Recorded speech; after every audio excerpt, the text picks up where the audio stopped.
एक पत्नी की दुविधा। सुमन और राहुल की शादी को 10 साल हो चुके थे।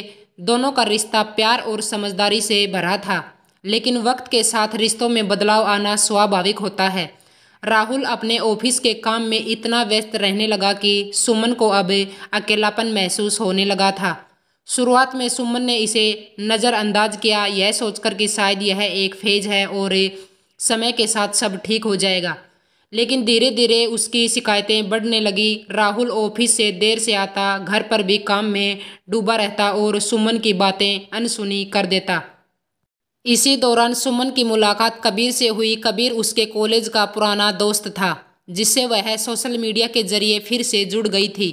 कबीर उसे हंसी मजाक करता, उसकी बातों को गौर से सुनता और उसकी भावनाओं को समझने की कोशिश करता।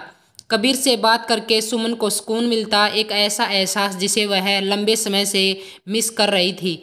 धीरे धीरे सुमन कबीर के करीब आने लगी। उसे लगने लगा कि शायद वह राहुल के साथ अब खुश नहीं है, लेकिन जब भी वह इस बारे में सोचती, उसे अपने बच्चों और अपनी शादी की याद आती।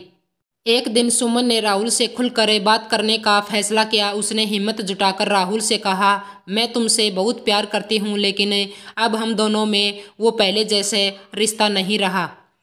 मुझे ऐसा लगता है कि मैं तुम्हारे लिए कोई मायने नहीं रखती। राहुल ने गहरी सांस ली और धीरे से कहा, सुमन मुझे माफ़ कर दो। मैंने कभी सोचा ही नहीं कि मेरी व्यस्तता तुम्हें इतना अकेलापन कर देगी। मैं तुम्हें खोना नहीं चाहता। उस रात दोनों ने अपने रिश्ते के बारे में खुलकर बात की। राहुल ने यह समझा कि काम के साथ साथ उसे अपने रिश्ते पर भी ध्यान देना होगा। सुमन ने भी यह महसूस किया कि भावनात्मक कमजोरी में कोई गलत फैसला लेना उचित नहीं होगा। इसके बाद राहुल ने अपनी प्राथमिकताएं बदली। वह अब घर जल्दी आने लगा, सुमन के साथ वक्त बिताने लगा। उन्होंने छोटे छोटे पल संजोने शुरू किए, फिर से अपने रिश्तों को जीना शुरू किया। सुमन को एहसास हुआ कि हर रिश्ते में मुश्किलें आती हैं, लेकिन प्यार और समझदारी से उन्हें हल किया जा सकता है। कभी कभी किसी तीसरे इंसान की मौजूदगी हमें यह एहसास दिलाती है कि असल में हमें क्या चाहिए।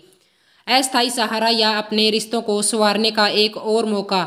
रिश्तों में दूरियां आती हैं, लेकिन उन्हें ख़त्म करने के लिए बातचीत सबसे ज़रूरी होती है।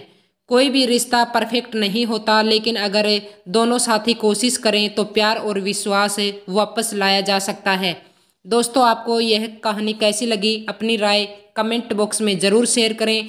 अगर वीडियो पसंद आई हो तो वीडियो को लाइक करके चैनल को सब्सक्राइब कर लीजिए। धन्यवाद।